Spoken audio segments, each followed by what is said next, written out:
We learned this week that there is a limit to the insouciance, the sang-froid and general laissez-couler of French President Emmanuel Macron. We learned that Macron had instructed his learned friends to file suit for defamation, or perhaps should we say defamation, against conservative American commentator and idiot Candace Owens, who has persistently made a number of interesting assertions about Macron's missus, aka First Lady of France, Brigitte Macron. We learned, and you may want to strap yourselves in for this,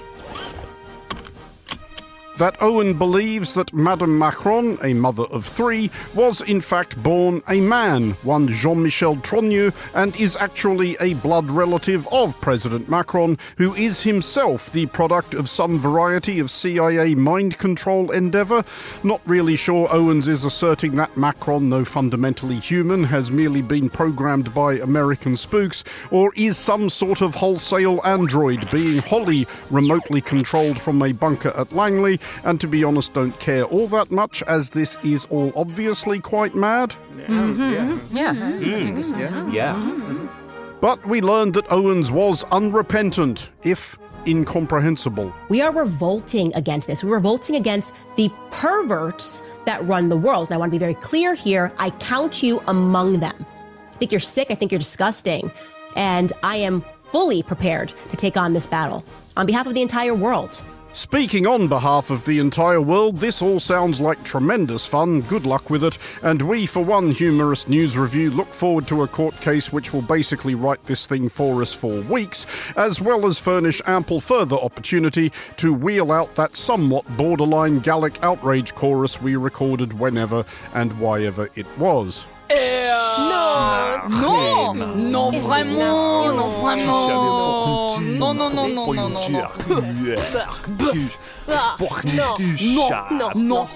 Actually, wasn't there a thing where we thought we'd lost it and made another one? Non mais c'est n'importe quoi. Non mais ils se prennent pour qui ces Américains? La statue de liberté, c'est quoi ce manque de culture? C'est le monde à l'envers. Sticking anyway with the theme of reasons the French might now be regretting their encouragement of the fledgling United States circa the 1770s, and that the Marquis de Lafayette might be turning, if not weeping, in his tomb. We learned that one 34-time convicted felon had figured out who the real criminal is. It would be President Obama. He started it. And Biden was there with him. And Comey was there, and Clapper, the whole group was there. Brennan, they were all there in a room, right here. This was the room. This is much more beautiful than it was then, but that's okay. A reference there to the increasing difficulty many are experiencing in telling the Oval Office apart from one of Saddam Hussein's bathrooms. We learned, yes, that President Donald Trump had concluded that his predecessors had connived in a hideous conspiracy. This was treason. This was every word you can think of. What, every word? Carrot, Chicken, Application, waterfall, carpet, coffee mug, light, burger, sky, light bulbs. We digress, although we did learn that Trump himself seemed intent on making a bold stab at saying every number he could think of. We will have reduced drug prices by 1,000%, by 1,100, 1,200, 1,300, 1,400, 700, 600. Anyway, we learned that, yes, a former president of the United States had attempted to subvert the constitutional order because they didn't like the way an election had gone, and that President Trump was appalled by this notion, the very possibility of anything of the kind ever transpiring having simply never occurred to him. They tried to steal the election. They tried to obfuscate the election.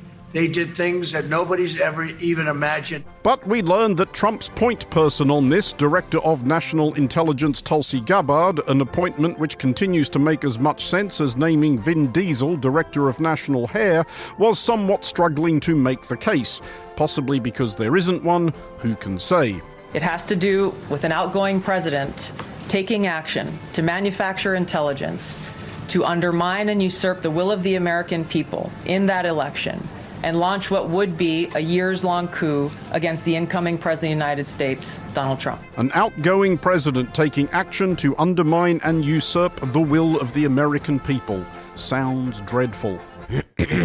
We learned, or at least found ourselves suspecting, that this flim-flam and, if you will, flummery may have been not altogether unrelated to escalating pressure upon the Trump administration to release possibly scandalous files pertaining to the friendships with powerful personages enjoyed by the late sex trafficker Jeffrey Epstein, which, we learned, Republican House Speaker Mike Johnson was so grimly determined to get to the bottom of that he sent Congress home for the summer so they couldn't ask any questions about it? There's no purpose for Congress to push an administration to do something that they're already doing. Are they, though, Mr. Speaker? Are they? For we learned that the figure at the top of said administration appeared to be frantically engaged in tactics which the flint-hearted skeptic may suspect were intended to distract. This morning, President Donald Trump is escalating his call for the Washington Commanders to change their name back to the Redskins. We learned that the president was all back in on reviving the inane culture war brouhaha over whether Washington, D.C.'s NFL team should re-embrace a nickname by which no basically well-adjusted adult conversant with the common courtesies, and possibly not even Donald Trump, would dream of addressing an actual Native American. But if he can't get that up to the gate, the Washington Epsteins is right there. For Monocle Radio, I'm Andrew Mueller.